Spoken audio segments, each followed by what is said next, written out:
De geografía, guía. De geografía en toda la extensión de la palabra. Geotierra, ¿no? Sí, claro. Grafos, tratado. El tratado de la tierra y este libro de geografía económica. Oye, de hecho, ¿es una etimología griega o latina? Es griega. Es griega. Sí, es griega. Y de Gea, precisamente, de Dios de la tierra. Y traigo un globo terráqueo. Aquí lo traigo físicamente para los que nos están viendo ahorita en internet, porque la geografía estudia primero pues la atmósfera terrestre que envuelve la corteza de la Tierra, pero también la hidrosfera que incluye los aspectos acuáticos, los mares, los ríos, los lagos, y también la litosfera, que es la zona exterior de las tierras emergidas. Sí. Pero también el relieve, las montañas, los valles, las depresiones, las llanuras y las costas, toda la evolución geológica en la superficie y en el subsuelo. Y entonces es un gran tema apasionante. A mí me encantan los globos terráqueos, porque nomás de pensar, miren, que en este globo, en esta Tierra, en este planeta que vivimos, se formó, según los científicos, hace 4.500 millones de años. A ver, ahí está. Y dicen los científicos que 1.000 años después, guía, apareció la primera expresión de vida, en 3.500 años. Según los datos de los científicos. Sí, o sea, 1.000 años, millones de años. Sí, 1.000 millones de años. O sea, 4.500 millones. Los primeros, lo que pasa es que el mar no tenía oxígeno, sí, no te podía crear vida, pero cuando se empieza a crear la vida, se forman unas especies de bacterias que todavía existen.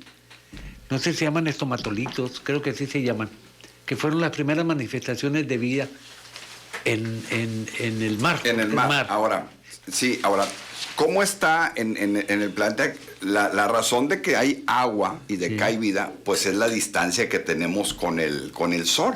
Esa es, porque pues está Venus, está Marte, y nosotros estamos en el exacto distancia para que ni nos deslumbre tanto el Sol, nos queme, ni que nos congele. Que nos congele, sí. Exactamente. Entonces, es una maravilla esta parte. Y luego la rotación de la Tierra, ese proceso de rotación que bueno, así dividimos el tiempo en 365 días y punto 26, por eso hay el año bisiesto, porque no rota exactamente los 365 días, por eso se le agrega un día más cada 4 años. Y precisamente por eso hay el día y la noche. Y como la luna, guía, que nació prácticamente igual que nació la Tierra, lo que implica la luna nos ayuda para el tema de la generación de las mareas y también nos ayuda sin luna no habría vida. Claro, eso sin luna es lo que no habría vida. Me ha sorprendido. Y que a veces pero la luna no sabemos. La luna nace, de acuerdo a una teoría de un choque con la Tierra. Con un planeta. Con un planeta, exactamente. Entonces, cada vez que yo estudio y hablo de esto, a mí me emociona estar en este mundo. En este mundo, que ahora somos 8.000 millones de habitantes. Y que según estudios, pues han pasado por esta Tierra 7.000 millones. O sea, 7.000 ya fallecieron y 8.000 seguimos. Sí. Y es impresionante que en el año 1900 éramos 1.000 millones. Y entonces en este siglo pasado y lo que llevamos se han aumentado 7.000 millones los mismos que han vivido en toda la historia de la humanidad. Salieron bravos los bravos.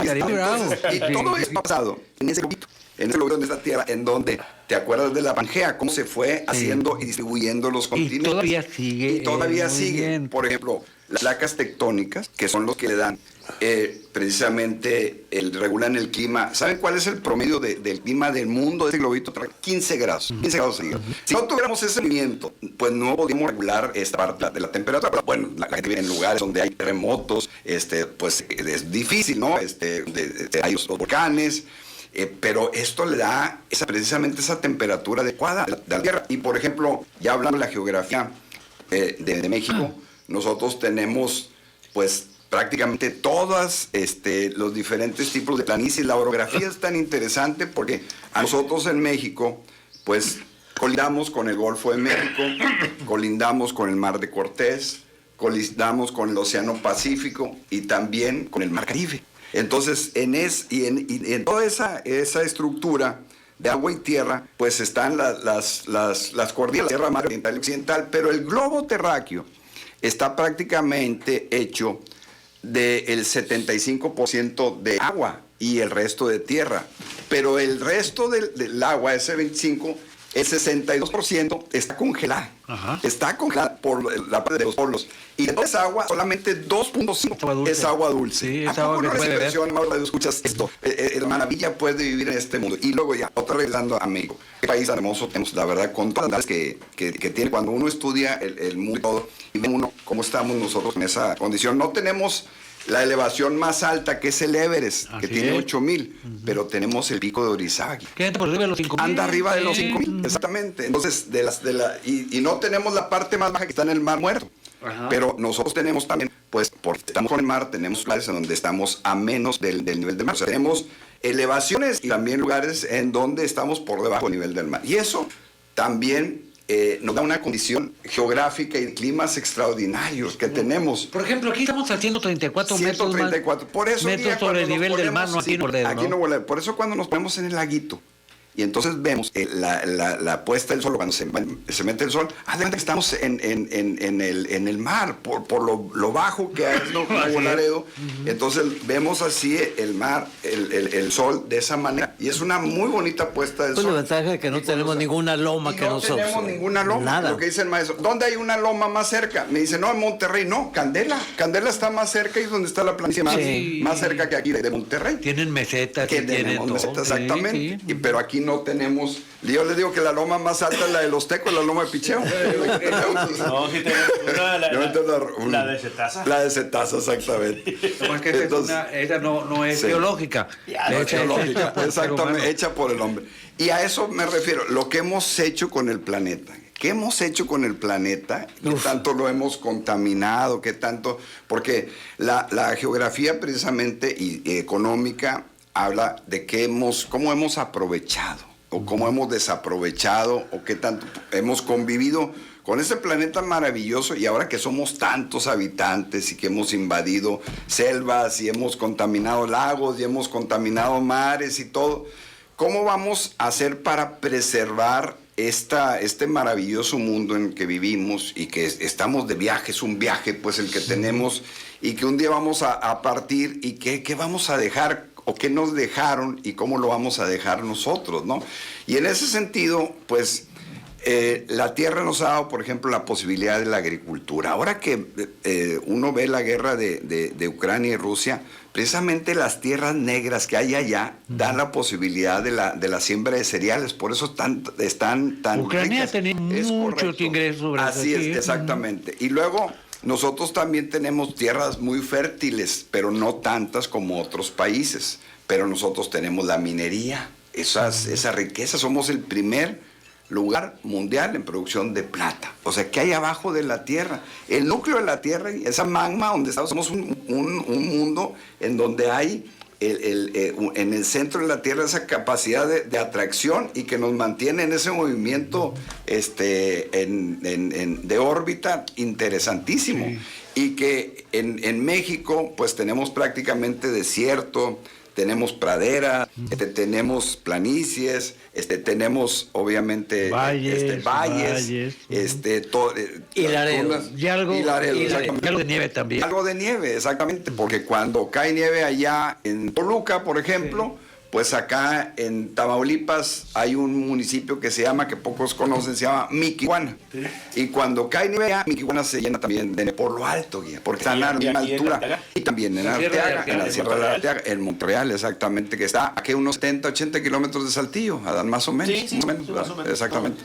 Entonces, esta parte de los climas, esta parte de lo que son montañas, los mares, los ríos, por ejemplo, aquí en Nuevo Laredo, nos baña o tomamos agua del río más largo de todo México, el Bravo.